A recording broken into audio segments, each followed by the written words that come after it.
जैसा कि जैसा कि आप जानते हो कि जो वीडियो अब तक बन चुके हैं उनमें इलेक्ट्रॉन की डिस्कवरी और कैथोड रेज की डिस्कवरी के बारे में डिस्कस कर चुके हैं। तो अब सबसे इम्पोर्टेंट पार्ट है कैथोड की डिस्कवरी में, वो 3 इम्पोर्टेंट साइंटिस्ट के कंट्रीब्यूशन से हुआ है। जैसा कि हम जानते हैं कि 1857 में हेलन रिच नाम के साइंटिस्ट थे, तो उन्होंने एक वैक्यूम ट्यूब बनाई थी।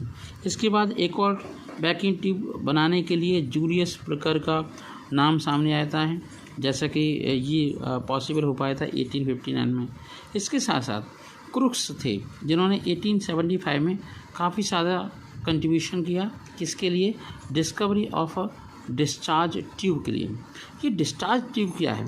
डिस्चार्ज ट्यूब एक ऐसी कांच की नली होती है, ट्यूब होती है, जिसकी आइदर साइड में, मतलब दोनों साइड में, एक साइड में कैथोड होता है तो एक साइड में एनोड होता है। ये कांच की नली होती है और इसके अंदर एक और ओपनिंग होती है जिसे हम वैक्यूम ओपनिंग के नाम से जानते हैं। इसका मतलब ये हुआ, हम डिस्चार्ज ट्यूब के अंदर जो एक्सपेरिमेंट करने वाले हैं, हाई इलेक्ट्रिसिटी की हाई वोल्टेज की इलेक्ट्रिसिटी हम फ्लो करेंगे in absence of any atmospheric condition. केवल जो भी हम गैस भरना चाहते हैं इलेक्ट्रिक डिस्चार्ज ट्यूब के अंदर, वो हम भर सकते हैं। और इससे हमने कैथोड रेज की डिस्कवरी भी समझी और ये भी समझा कि इलेक्ट्रॉन की प्रॉपर्टीज़ या कैथोड रेज की प्रॉपर्टीज़ क्या होती हैं। कंक्लूजन ये है कि इलेक्ट्रॉन अपने आप में यूनिट नेगेटिव चार्ज पार्टिकल्स होते हैं जो एटम के अराउंड में रिवॉल्व करते हैं, स्पिन करते हैं।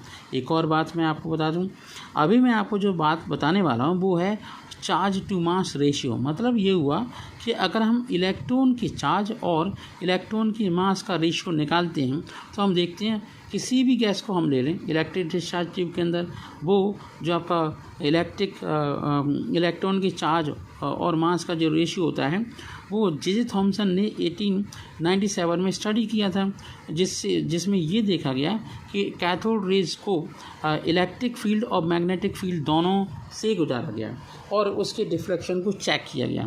फिर ये बात निकल के आई, जब वैक्यूम पंप के अंदर ये बात निकल के आई इस टाइप का एक्सपेरिमेंट से, कि जो वैल्यू ऑफ E/m था वो हमेशा फिक्स था। मतलब उसकी वैल्यू थी 1.758820 इंटू 10⁸ कूलम पर ग्राम।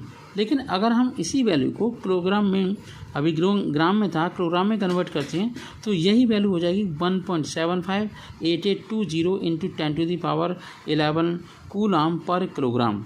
तो ये आपका E/m का मास था।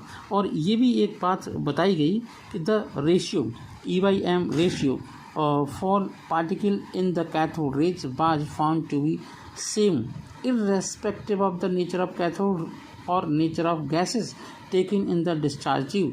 मतलब ये हुआ कि डिस्चार्ज ट्यूब में आप कोई भी गैस ले लो, लेकिन जो आपका E/m का मास होता है वो फिक्स होता है। वो कितना होता है? वो होता है 1.758820 इंटू 10⁸ और 10⁻11 किलोग्राम पर इनवर्स। अगर आपने 10⁸ ले रखा है तो वो ग्राम में होगा, 10⁻11 ले रखा है तो वो होगा किलोग्राम में।